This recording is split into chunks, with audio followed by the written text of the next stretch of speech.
The fact is, I'm actually not here behind a curtain. I'm somewhere in the metaverse.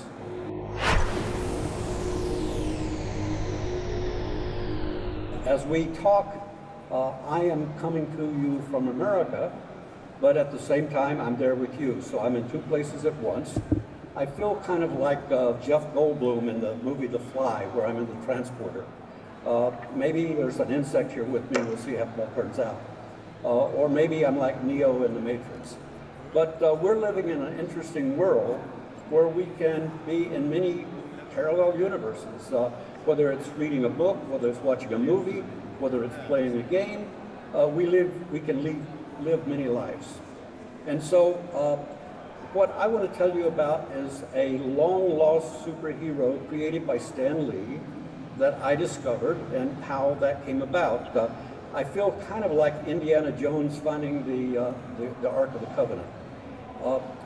I was the publisher of Marvel Comics back in the late 90s, and yes, I worked with Stan Lee. I worked with a lot of well-known publications over the years. I've worked with Reader's Digest, the biggest consumer magazine in America. I've worked with Saturday Evening Post, the oldest magazine in America, with Harper's, the oldest monthly magazine in America, with Scholastic, the largest children's publisher in the world, and with Marvel Comics, the largest comic book publisher in the world. And yet, of all of those impressive companies I've worked with, what everybody wants to talk about is, did you know Stan Lee? And yes, I did. I worked with Stan and became good friends with Stan. And Stan and I worked at Marvel together. I was brought in actually as a consultant. An old friend of mine was president of Marvel back at that time, and he brought me in and said, I want you to do a consulting project to tell me how to organize the company to run better as a publishing company. And he said, I want you to take 6 months and write me a white paper. Well, 2 weeks later, he was pushed aside and a new president came in. And he said, I don't want you to write a white paper, I want you to be the publisher. And then, in a couple of months before we got the contract signed, he was pushed aside. The next president that came in, he said, sign here and you become the new publisher. Suddenly, in comes running the corporate lawyer who says, you can't sign that. I just looked at Stan Lee's contract, and it specifies that Stan Lee has the title of publisher for life. So they hired me as acting publisher. But after 3 or 4 months working with Stan, Stan called him up and he said, give him the title, he's doing the job. So I was handpicked by Stan to take over as publisher. But I continued to work with him, and we were there during a period known as the Comic Wars. That was when the company was, when I came into it, it was owned by Ron Perlman, a large mogul who owns Revlon. And it was taken over from him by Carl Icahn, a big takeover specialist. And Perlman threw it into bankruptcy to try to keep Icahn from getting it, and so it was taken over by the bankruptcy court. And then along came Ike Perlmutter, who bought it to save his toy biz that had a contract with Marvel that would have been canceled under bankruptcy. And then Ike Perlmutter fired everybody, including me, including Stan, and then he sold it to Disney. So I wound up going on about my life, went on and joined Reader's Digest. Stan went on about his life, and what I didn't know at the time is that Stan went off and created an internet company. He created a Hollywood studio with 150 writers, artists, and animators, creating superheroes as entertainment for the internet. He saw it as a new media of communications, and here was a guy in his 70s seeing this and foreseeing the future of this, and creating characters that were suited for it. And what I didn't know is that he went about this, and then Marvel realized the error of their ways. They hired him back, and they allowed him to continue doing this on the side. But then he got caught with the dot-com bubble, and the company went under in January of 2001. Around 2017, an eccentric collector I know bought the assets of that company. And a little later, he contacted me and he said, you know, you used to work with Stan, you used to work at Marvel. Could you help me figure out what to do with these assets, these intellectual properties, these superheroes that Stan created but never fully developed? And so I said, sure. And you know, I know a lot about the comic book world. I've written 2 college textbooks about comic books. One is a complete history of the American comic book, and the fact is, I came across characters that I had never heard of.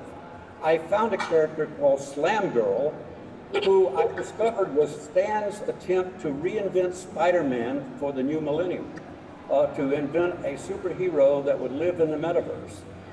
She lived in a town called Stanleyville, which is very unlike Stanley, because if you'll remember, Spider-Man and Iron Man and the X-Men and all the famous characters that Stan created for Marvel lived in real places. Most of them lived in New York, or they lived in South Salem, or places like that, real places, unlike DC that had its superheroes in Metropolis or Gotham City.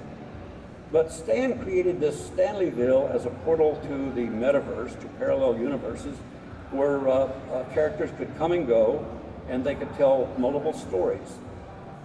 In the comic book world, we had always done that. Marvel had Earth 616 and Earth this, that, and another, different versions of Earth that would tell the same story over and over and over for characters, because when we reached the dead end with the story, we could just say, oh, well, in another universe, this was happening. But unlike the two-dimensional world of comic books, you could never really get the true nature of a multiverse. And now we can.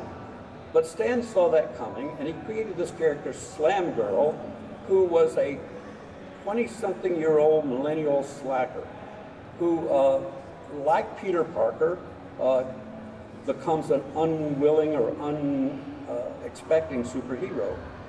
Peter Parker got bitten by a spider. Slam Girl actually gets bitten by a sentient radioactive beer can called Old Spider Bite Light. And she becomes a superhero, and unlike the with great power comes great responsibility mantra that Spider-Man has, hers was with great brusque comes great irresponsibility. She really didn't want to be a hero. She would go out and she would save people, and she would say she attributed to clean living and purity, and she would go back to her a palace of purity. But she was really a slacker living in a one-room apartment, eating pizza and drinking beer, and really not wanting to be a superhero. But this is the story of her coming into her womanhood, coming into her realizing the power of women, realizing the power within her. And I was amazed to discover this character. And I did my research, and I found that she had been co-created by Stan with an animator named Will Mineo. They had, in August of 2000, created one webisode, which is a little short animated feature, which I would encourage you to go back to our booth, and it's running as a loop back there. You can watch it. It was never officially released because the company a few months later went under in the dot-com collapse. But I traced down Will Mineo, and I said, Will, would you like to do something with this? And Will said, no, I'm retired. But I'm very persuasive, and I got Will to come on board, and he and I are developing Slam Girl as the first of a series of NFT collections based upon this period of Stan Lee's life, roughly from 1999 to 2000, in which he was actually creating product for the internet. That's never really been fully realized. So we're in the process of doing that. We're having a lot of fun doing that. Will knows all the backstory. Will knows all the villains, the League of Evil Bastards, all the other characters that inhabit various multiverses. And we're going to be telling those stories, and we're going to be having fun do it. And we have other characters that Stan created that we'll be releasing as we go forward. And so it's a hidden treasure trove. It's a time capsule that has very entertaining material that's never been shared. And the thing about superheroes, what makes them so important, is that they reveal something about ourselves. Superheroes are about the hero within. We all like to feel that if push came to shove, we've got what it takes to be a hero, that we could rip open our shirt like Clark Kent, and underneath you would find Superman. We believe that about ourselves, or we want to believe that about ourselves, and it makes us better for it, I believe. And so I love the fact that we can tell stories. I love the fact that we can entertain. And having worked for Scholastic, an educational publishing company, I certainly understand the concept of edutainment.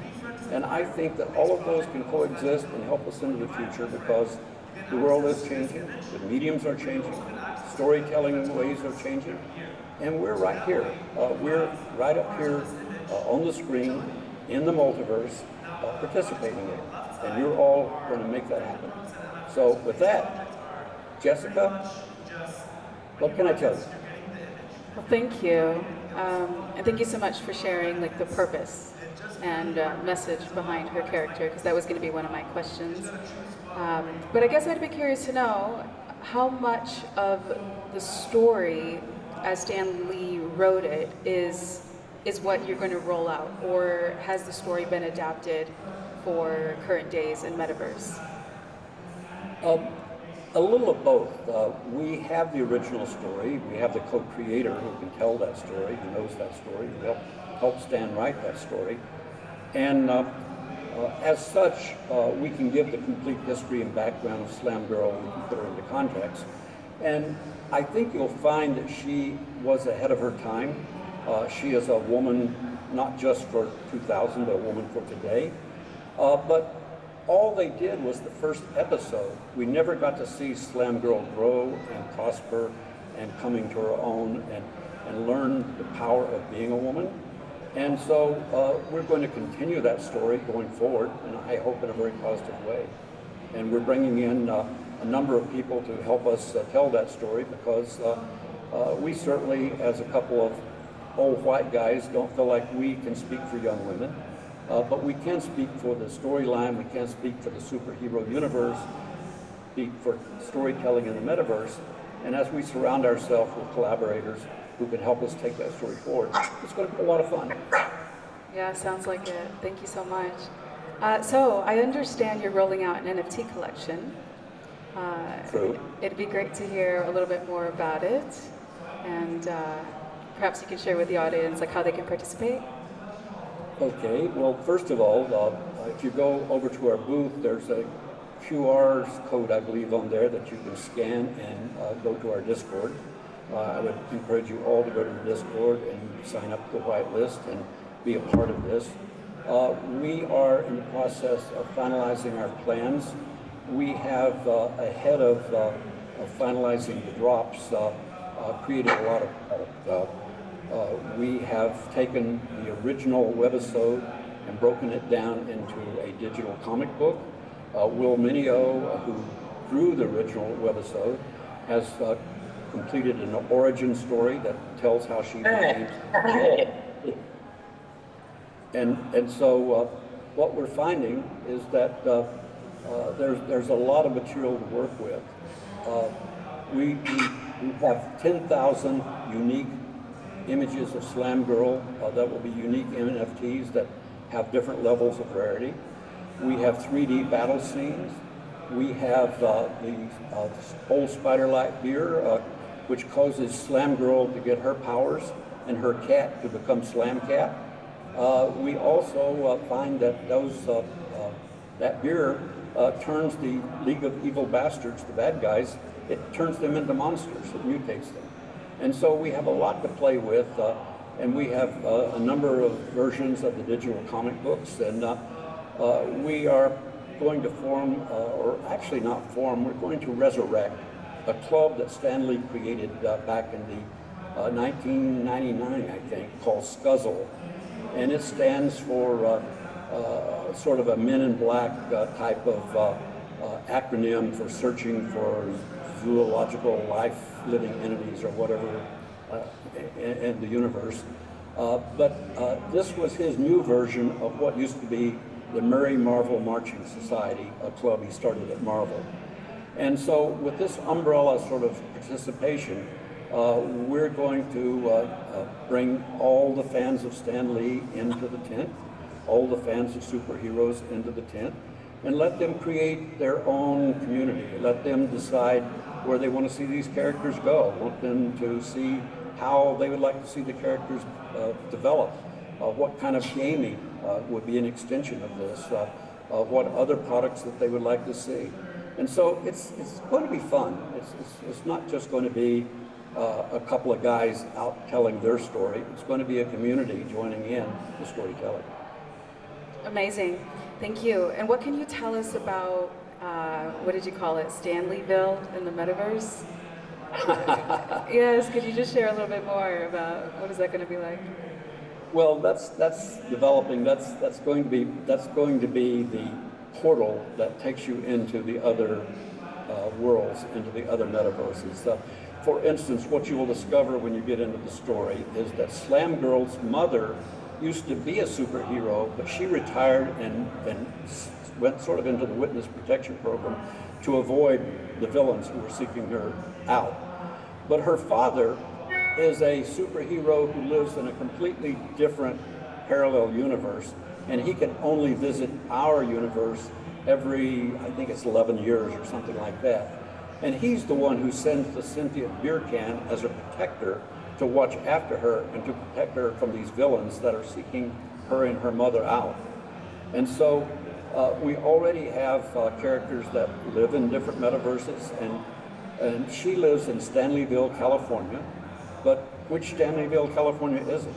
Because as we know in the metaverse, there can be an infinite number of Stanleyville, Californians. And what this means is that we have the infinite ability to tell stories, and the infinite ability to have characters cross over from one world to the other, and the infinite ability to have other characters that Stanley created with his company to make appearances and to tell their stories and to launch under this same sort of umbrella of Stanleyville. So it's a portal. It's a way of getting people into the worlds of storytelling that Stanley created after he left Marvel and before he came back to Marvel. Exciting. So, are you able to share any more of what's to come? Like, can we expect some blockbuster film? Are we going to see her? Like, are you able to share a little bit more in terms of where else she's going to pop up? Well, I think it's a little soon to know that, but I certainly would love to see her pop up in a blockbuster film. I would certainly love to see her have a TV show. I would love to see her have a game. And those of you in the audience who want to help make that happen, I'm easy to find. Awesome. Cool. Okay, so if we want to participate in the whitelist, we go to the booth, we scan the QR code. Right. Perfect.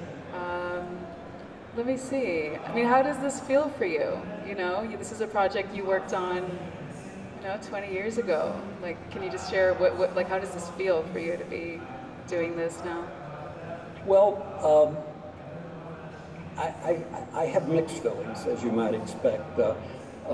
One is, rather than exploit Stan Lee, we are basically resurrecting his creations. Rather than exploit Stan Lee, who died in 2018, I see this as a way to enhance his legacy, because I believe Stan was perhaps the greatest creator America ever produced, maybe along there with Walt Disney. Ironic now that Marvel is owned by Walt Disney. But I think Stan deserves a place in history, and his characters deserve a place in history because he had a genius about him that even he didn't realize. Stan had a funny character. He was a contradictory character. He was bombastic and he was self-deprecating at the same time. In one of my books that I wrote, I had Stan write the afterword, and in it he said, "I hope this book can help you develop another Tolstoy." And I said, "Well, how about developing another Stan Lee?" And he said, "Oh, I don't think you could aim that high." And so Stan was a guy who had played the character of Stan Lee so many years that he had become the character of Stan Lee. He was born Stanley Lieber, and he didn't want to use that name because going into comic books, he kind of felt that that was not dignified enough, and he planned to write the great American novel. He never did, and he reserved the name Stanley Lieber for the great American novel. but he assumed the name Stan Lee, and he created the great American mythology. Superheroes are a mythology that's not unlike Greek mythology. It's a pantheon of characters that live on their own Mount Olympus of sorts. And I think that Stan understood what he created and took advantage of it from almost a huckster sort of way. He was a great promoter. But at the same time, while he created genius archetypes that always resonate with us, if you think about his characters, the Incredible Hulk is really about teenagers and the angst and anger within a teenager and how that comes bursting out. And the X-Men is about racial equality and dealing with people who are different than you. And you have these mutants who are trying to save mankind, but at the same time are hated by all humans. And so he was able to put his finger on these things, but he did it not intellectually, he did it almost intuitively. I asked Stan how he came up with these things, and he said, I didn't have time to think about it. He said, I was just cranking out comic books to keep my job. And so Stan created a whole literature for our ages. And I almost didn't get a job one time because of this. I was being hired to launch a children's literary magazine called Cricket. It's an award-winning magazine that's been called like the New Yorker magazine for children. And the people behind it were very high-minded. The editor-in-chief had been educated in children's literature at the Sorbonne, and they were interviewing me for the job to eventually become publisher and run the company. And they said, what do you know about children's literature? And I said, well, I collect children's books. I have British chap books. I have old French fairy tale books, and I collect comic books. Well, that was like a vampire coming up and them having to put up the cross, because they looked down their nose on comic books. And the only thing that saved me getting the job is I quoted John Steinbeck, the writer, who in an introduction to a book of comics by Al Capp, who did Little Abner, he said, comics are the literature of our age. And they didn't believe that for a minute, but they thought I'd been nobly misled, so they hired me anyway. The fact is, I think comic books are one of the literatures of our age, and I think the internet and Web3 is going to be the books and paper of our age. Do I think books and paper is going to go away? No, you should see my house. I have a library bigger than the local public library in my house of books and comic books and collectibles and what have you. But I also probably have an equal number of books on my Kindle that I collect and read. I think reading and playing games and entertaining yourself and educating yourself is a way to deal with the chaotic world that we live in. Bad things happen around us, sad things happen around us. And in order to deal with that, we need diversions and we need lessons that we can learn in a palatable way. As Sam was talking about edutainment, that's what that's about. That's educating through entertainment, giving messages that are important. And if you go back to Stan Lee's old message about Spider-Man, with great power comes great responsibility, there's a very powerful message in that statement alone. And so it's a way of helping enhance our human experience and helping us realize the better parts of ourselves, the superhero parts of ourselves.